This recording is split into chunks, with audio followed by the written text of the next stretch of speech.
Bonjour tout le monde.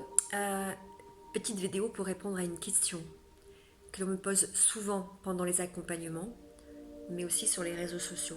Comment se libérer d'une relation toxique?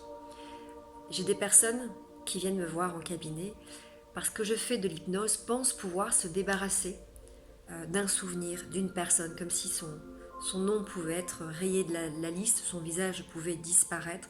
Voilà, faites-moi oublier cette personne. Euh, je ne suis pas magicienne, je n'ai pas ce don exceptionnel de pouvoir faire oublier une personne. L'hypnose et le MDR peuvent éventuellement traiter les souvenirs traumatiques, désensibiliser, retraiter des informations par rapport à des émotions qui ont été intenses. Jouer sur la mémoire et faire oublier une personne, si j'avais ce don, je le ferais 10 000 fois pour rendre les gens heureux et il n'y aurait plus personne de blessés sur cette terre. Donc, nous ne sommes pas des magiciens. Quand vous allez voir quelqu'un et que vous souhaitez vous débarrasser d'une relation toxique, il n'y a pas 36 000 solutions. Une relation toxique, c'est une relation d'addiction qui s'installe. La dépendance à l'autre, tout comme on est dépendant à une substance, à une activité parfois aussi. La seule façon de se débarrasser d'une addiction, c'est le sevrage. Et le sevrage, ça veut dire passer par le manque. Ça veut peut-être aussi dire, dans le cas de la dépendance affective, passer par la courbe de deuil, déni, colère, marchandage, tristesse, dépression, pour arriver à l'acceptation. Ce manque, cette courbe de deuil, va représenter une détresse émotionnelle intense, parfois insurmontable, que l'on ne souhaite pas ressentir.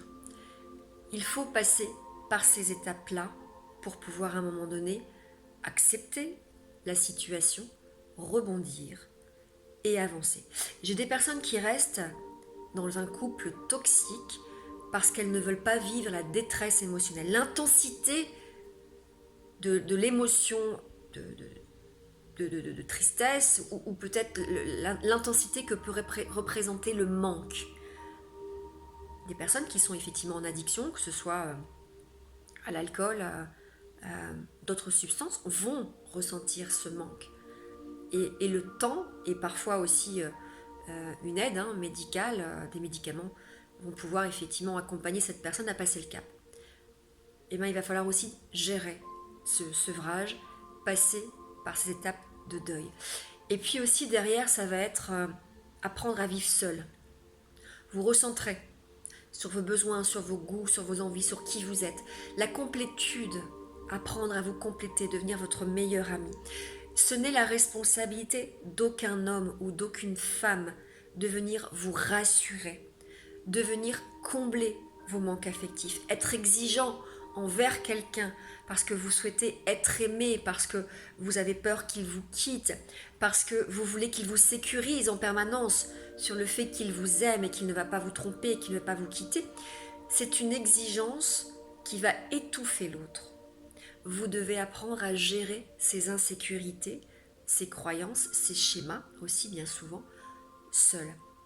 Et le fait de vivre seul et de vous reconnecter à vos envies, apprendre à vivre seul, à avoir vos activités, puis être dans l'attente de vos amis, c'est aussi derrière, et ça je le dis très souvent, pouvoir choisir le bon partenaire. Pas par nécessité, par besoin, pour combler le fameux pansement affectif que je vois tellement dans mon cabinet. Ces personnes qui viennent de rompre et qui tout de suite vont enchaîner sur notre relation parce que c'est mieux que de rester seul. Sauf que rester seul, vivre la détresse émotionnelle à rester seul, le manque à rester seul, c'est temporaire. Rester dans une relation toxique, ça peut durer toute la vie. Il y a aussi une chose très importante que je dis souvent aux patients que j'accompagne, choisissez bien votre partenaire. Parce qu'effectivement, le partenaire peut réveiller la blessure. C'est intéressant, vous allez peut-être potentiellement travailler sur cette blessure et peut-être faire le tout le boulot, mais si j'ai une blessure d'abandon, si j'ai une blessure de carence affective, je vais peut-être me retrouver avec un homme ou une femme qui n'est pas tactile, qui ne communique pas, qui ne me donne pas de tendresse, qui ne m'écoute pas.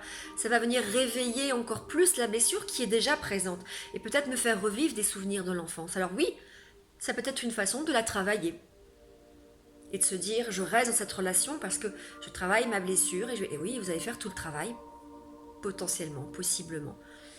Vous avez aussi des hommes et des femmes qui peuvent convenir davantage à votre schéma, qui sont de bons communicants, qui sont tendres, qui sont loyaux, fidèles, etc., etc. Donc choisissez bien le partenaire où il est possible qu'effectivement vous ayez à revivre encore et encore et encore les mêmes blessures. Je vous renvoie à une vidéo que j'ai faite il n'y a pas très longtemps, il y a quelques mois, qui est sur ma page Facebook, qui est sur YouTube. Pourquoi les schémas s'attirent irrésistiblement. Voilà, prenez soin de vous et donc retenez sevrage, faire ma courbe de deuil, apprendre à vivre seul et me recentrer sur mes envies, sur mes goûts, redécouvrir qui je suis, me reconnecter à moi et bien choisir mon partenaire. À très bientôt.